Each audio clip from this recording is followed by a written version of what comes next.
So tell me, how did your event go? It was interesting. We've been working on a list back and forth. Um, and I kind of just leaned into what felt right for me list wise, things I felt comfortable playing. So like I took out the commandos because I just always feel like I misplay them, and then I'm down an asset that cost me around 120-ish points depending on upgrades. And I just went for things that felt good: Storm Boys, Squigog Boys, the Knobs and Battle Wagons, Gretchen, Beast Snagas, Zagstruck, a War Boss on Warbike, and a Weird Boy. And actually, I did very well in the beginning of the event. The terrain was player placed, and it was a bit lighter than I was expecting it to be. So I got there and went, "Oh man, maybe I should have put more trucks on my list because I just don't have that much room to hide." But I had a newer player round one with Grey Knights, and we just kind of, it was his first event, so we just kind of went through the game and learned him some things, and we learned him a lot of things. And got him up to speed for kind of the rest of the tournament. I got an Orc Mirror round two with one of the other Orc players in the region that I always hang out with. He had Death Skulls, I had Goths. That game got really interesting because he made a really big play trying to kill my War Boss before I wogged, which didn't work out for him, and then just left him in a very risky position. And then I wogged and hit back, which gave me the idea for the next game, which was against Gene Stealer, called against a pretty good player in the name of Mike Welsh. He was actually the captain for my ATC team last year, but he did very well with Sisters last season. And this season he hadn't played that much, and he was bringing out Gene Stealer Cult. And so in that game, I pushed my battle wagon with that war boss again towards the center of the field early on, and he committed everything trying to get to that war boss. But the way there was a Eld piece of terrain that we had placed, when he blew up the battle wagon, the war boss got out basically with only one unit left that could shoot it, which was a unit of neophytes with the seismic cannons, which are strength 6 and 2 damage, and I'm T6 and half damage. So even if he does all the tricks and goes up to damage 3, he's still only doing damage 2 to me. And since I started in a transport and nothing else could shoot me, I didn't have any like crossfire tokens on him. So he ends up using his entire shooting phase, killing that unit of knobs that came out with him and that battle wagon. And then when he shot the war boss, he did like 1 wound to it. And he had a very, very short charge, like I think literally a 2-inch charge into a unit of Storm Boys with that unit of Gene Stealers that they have that can get out of a transport, advance, and charge, which would have taken a backfield asset away from me. And he just was so focused into killing the war boss and stopping the Wog that he tried to charge the Gene Stealers in and failed. So then he's sitting there with his Gene Stealers, his only combat asset in his army, literally like in the middle of my army, not touching anything. So then I was able to take out a unit of neophytes, take out the Gene Stealers, take out all the small transports, tag all the rock grinders, kill a few characters, and really just kind of push him back, and ended up pretty much calling the game after that. So I was feeling really good going through the first day, but I also knew that I really wasn't playing against that many heavy shooting armies, with the Gene Stealers being the main one. And so I was concerned when I knew what my pairing was for the next day, which was round 4. I knew I was going to get, the way they did pairings, a player named Jeremy Knox, who's a player in the East Coast in the U.S. playing guard. And this was no data slate, so he had like 3 units of Karsakin. He had like the Finial with a bunch of mortars. He had an Earthshaker carriage, and a bunch of Lehman Russes, and all the general fixings. And I was pretty concerned. I got to go first in that game. I did pretty well with the player place in terms of getting my midfield staging points, I felt like.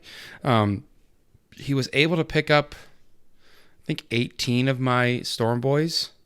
And I want to say 6 or 7 of my Squig Hogs and a Battle Wagon with all the shooting, which was a pretty significant amount, but I was staged in the middle at that point, and it's abandoned sanctuary, so he's stuck in his deployment zone. He couldn't come out to me.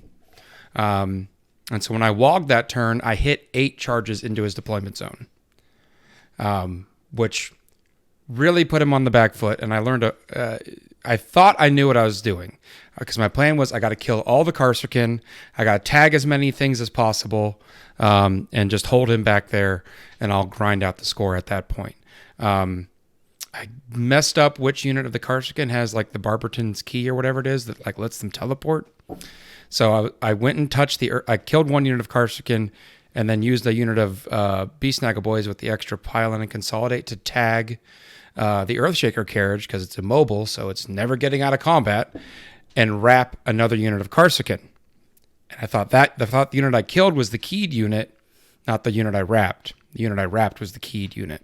So it picked up and dropped behind my lines and killed a war boss, a unit of knobs, and a unit of boys in his turn, which really put him back in the game. So I put that on me, because I didn't keep my eye on the ball on that one. I got, bloodlust, like I made 8 charges, yes, and stopped so much thinking about my target party, just think I'm just going to wreck all this stuff and shove him off the table, and didn't pay attention to the probably the most important unit in that matchup.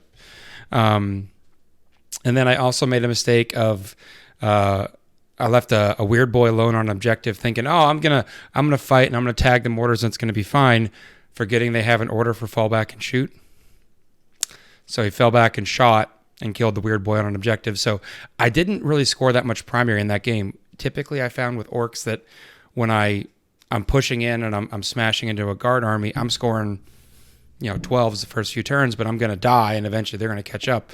The turns that I was in his deployment zone punching things, I was only scoring 4 on primary, because he was using his shooting very strategically to make sure that he didn't get behind in the primary race. Yeah. So in terms of what turn was that you pushed? Was it turn 2 or turn 3? It was turn 2 that I was in his deployment zone. Okay, so at that point, could you have held for another turn in the center, whether he's in his own deployment zone? Can you hold for another turn, or do you think the indirect picks up too much of your army to have enough of momentum to get through?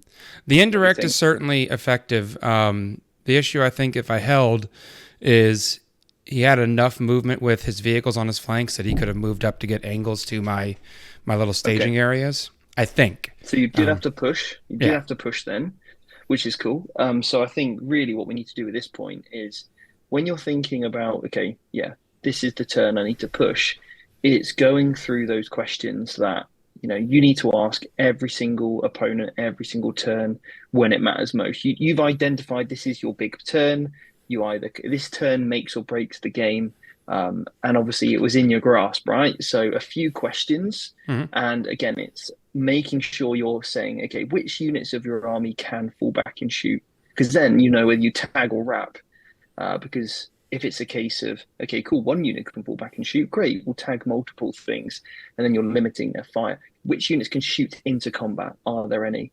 Which units can fall back and charge? Which units can get out of combat even if they're wrapped? And I think asking those questions, it's just going to help you go, right, okay, that's that unit. Okay, right, this is the unit that I have to destroy. Or sometimes thinking, actually tagging that unit doesn't offer me anything, because all that's doing is giving them potentially 3 swings. 3 swings in combat, and then you might lose models that, just concealing a wrap might be more important than just, tagging a unit. So again, it's just bringing it back, taking a moment and thinking, right, this is my turn. Let me get all my questions out. Let me get really clear and concise, and then I'm going to just execute. And one thing I always try and do is take, a minute away from the table, maybe 5 minutes, and just sit and think and go, right, is this the turn I'm going to make my play? I think that's a really good point you make there, because that's literally what my opponent did after I hit 8 charges into the deployment zone. He was like, I need to not get frazzled. I need to take, he literally made himself step away and do that. And I didn't do that in my turn 2. I just saw oh man, there's so much on the board, I can charge it all. And I didn't take that time. I did not manage my primary well. I was just like, whatever, there's few spare units, go sit on objectives. I probably should have held more back to make sure that I'm pushing up. I'm getting him stuck in his deployment zone. He's not coming out for a turn or 2. I need to leverage that advantage. So yeah, I find that that's a fault I make fairly frequently, in terms of I get so excited to start playing the game, I don't take that minute. And we had plenty of time. We wrapped that game, I think, with 30 or 40 minutes left in the round. And we played out the full 5 Sure. turns. Yeah. So it wasn't like we were struggling for time and I had to push up and move. My first turn was I shoved forward and I hunkered down and hit. I didn't waste any clock really in terms of management there. So I think I mean, I need to make myself I like a don't, checklist. yeah, I don't think necessarily holding things back would have been a good idea necessarily. If you've got an opportunity to pen an army in its deployment zone, so it's not getting out. Cool, score 4 points on primary turn. Turn 2 and 3, and then once you've done majority of the damage, then you'll be 12-12. So what's that? 12, 24, Yeah, I mean, 32 points, maybe some additional. You can creep into the 40s. But if you can massively limit their primary to 4-4-4-4-4, you're going to win the game. So sometimes having that almighty kind of push in as a combat player myself, I know what that can be like to go, yeah, I'm I'm just going to leave every objective. Holding an objective to me right now is no good compared to stealing my opponent's objectives or making sure they don't hold any when we get into their turn 2. And essentially, if you're winning the role of trading, turn 2, that's quite early doors. You've got plenty of time then left in the game to get back, do actions, hold objectives, and kind of mop up really. So yeah, I think you analyze the right turn to push, but tidying up a little bit of that questioning is going to just, yeah. help a huge amount, I think. Yeah. The devil's in the details. Yeah. So what's your next game? The next game was the list that everyone dreads in the meta, which is Iron Hands. And again, that felt like a game that, despite the way the final score, like I only lost the guard game by like 14 points in the end. Like it was very much, I do better on 2 turns of primary and a little better on, I think I was doing Stomp 'em Good where I only got like 8. And if I get like another turn of Stomp 'em Good and a little bit better primary, I'm in that game. Iron Hands was rough. I lost that one by like 60 points, I think. But Yeah. it was deceptive. I've never played against the Iron Hands Menace in its current form. My opponent went first. It was Data Scry Salvage. He had 3 units of Devastators and 2 units of Desolators, and I was like, those have got to be my big targets. I've got to kill those. Those can't exist.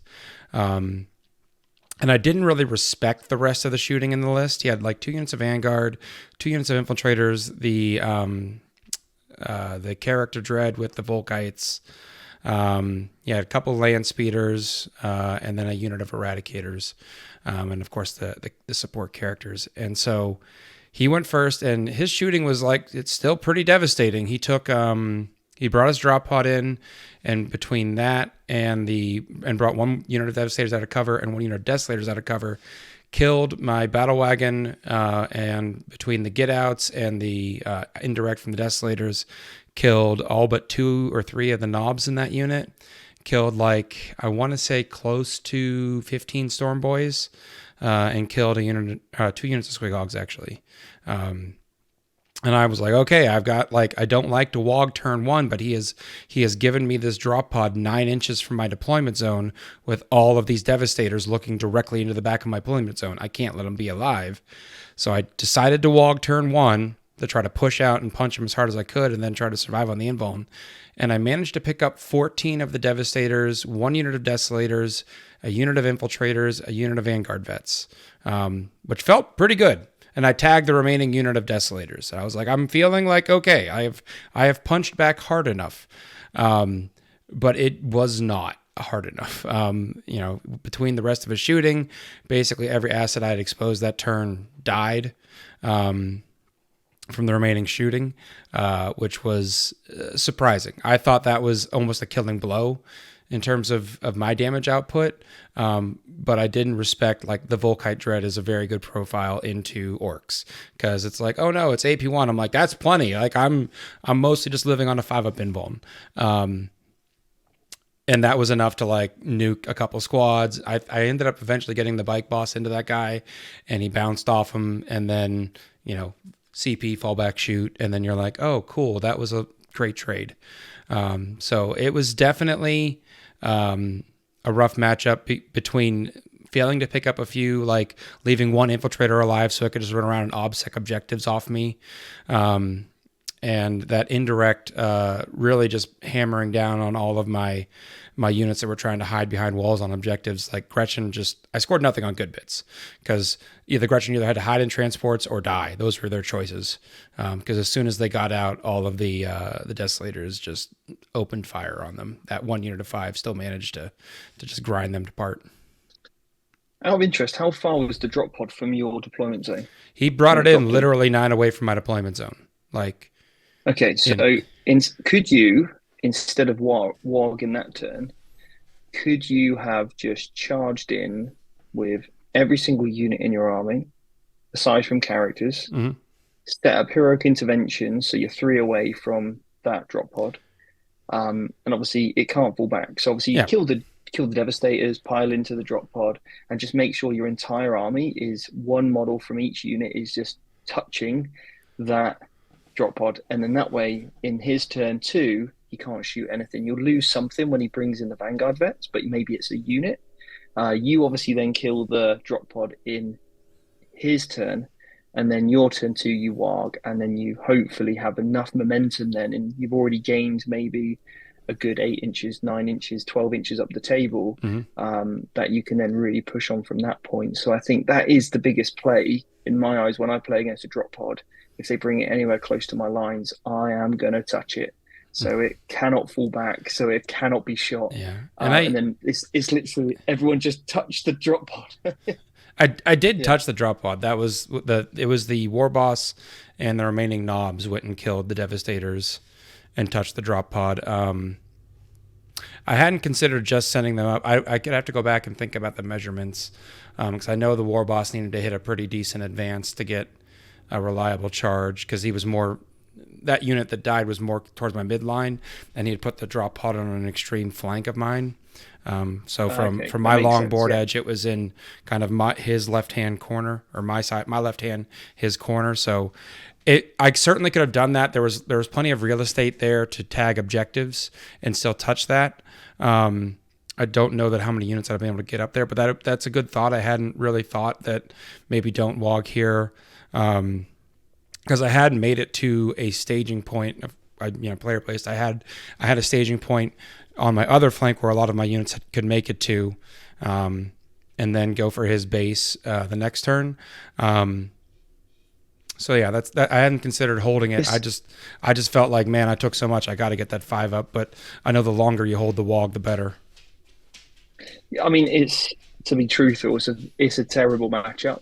It's rough. It's not easy. It's very rough. And like you said, everything contributes in that game, whether it's a speeder, whether it's the eradicators, every single unit is contributing. The Devastator Marines are fantastic, right? For their points profile. It's unbelievable.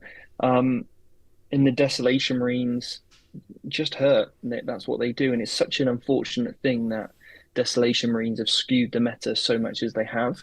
It's something in which everybody needs to consider and build around. But it is a tough game. And I think it's one of those that you can kind of just go, hey, I got some points. And what I really like about having like a team mentality is, okay, cool. Well, now you've got a base of how many points you could score off it. Next time you play it, just try and score more. Don't worry about trying to win the game. Focus on eking out a slightly smaller differential, because eventually you will work that problem so much that you're able to take the game potentially. And that was certainly true with other, like I remember when I was playing Sisters into AdMech, it was rep after rep after rep into AdMech where I was like, let's just get that differential slightly closer. Even taking weird and wonderful secondaries that you might not take into other matchups, they all of a sudden start working, because as soon as you've got that position of, okay, cool, I'm going to have to force you to come to me now because I'm going to score secondaries on my own agenda, they have to start pushing, start getting into your territory. But obviously, it's just a case of minimizing losses as best as you possibly can.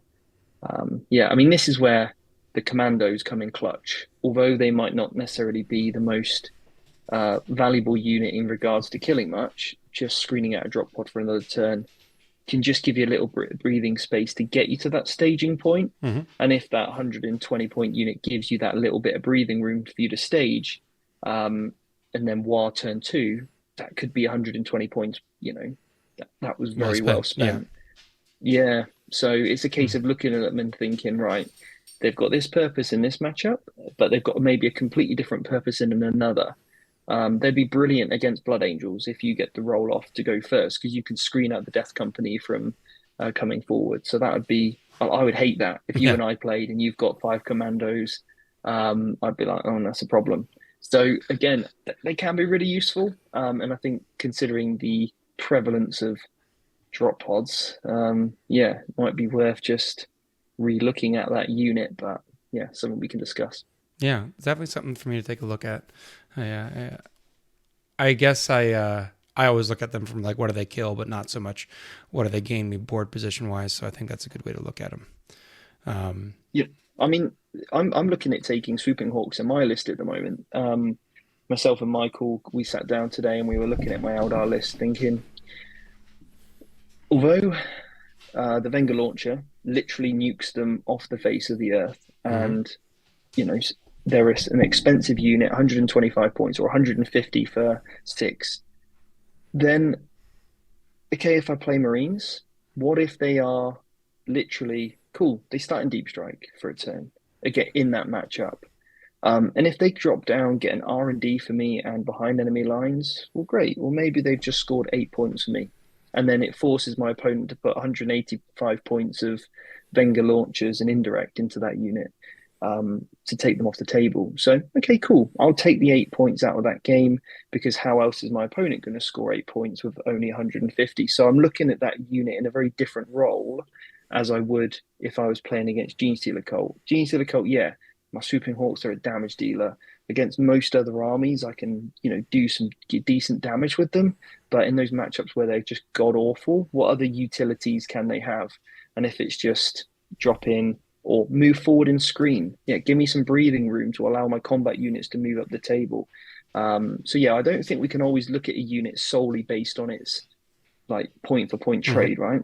It's what other versatilities can we really eke out of that. And when you're playing into a hard matchup, it does feel like you've got a towel and you've got to just wring out every single drop of like potential from every single unit. But that's the exciting thing of the game and utilizing skill to be a Mm-hmm. differential versus just an optimized powered list. So yeah, mate, we'll get there. Yeah. We'll get there. So yeah, I think that's I can look and squeezing even if it's not a full unit of 10, a full unit of 5 could still at least or a unit of 5 could still at least achieve the goal of being able to put out a buffer in terms of turn one drop pods and the like. So I'll tinker around with that. The other thing I came away from the weekend really feeling like I've been running battle wagons with the def roller on them, and I went back and I had a 6 hour drive, a ride in the back of a friend's car, and then a 2.5 hour drive after that back to my house. So I had a lot of time to think.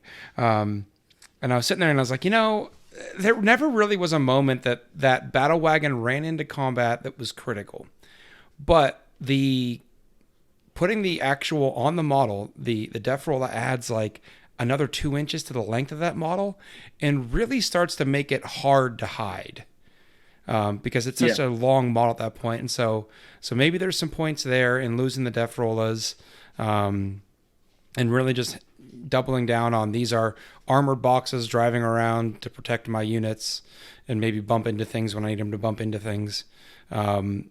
And then that gets me like 30 points to play with there. I've toyed around with the idea of trying a unit of just for points, 3 squig hogs is 75 points and 3 war bikes is 75 points. And those war bikes are natively -1 to hit. They're a little faster at movement 14.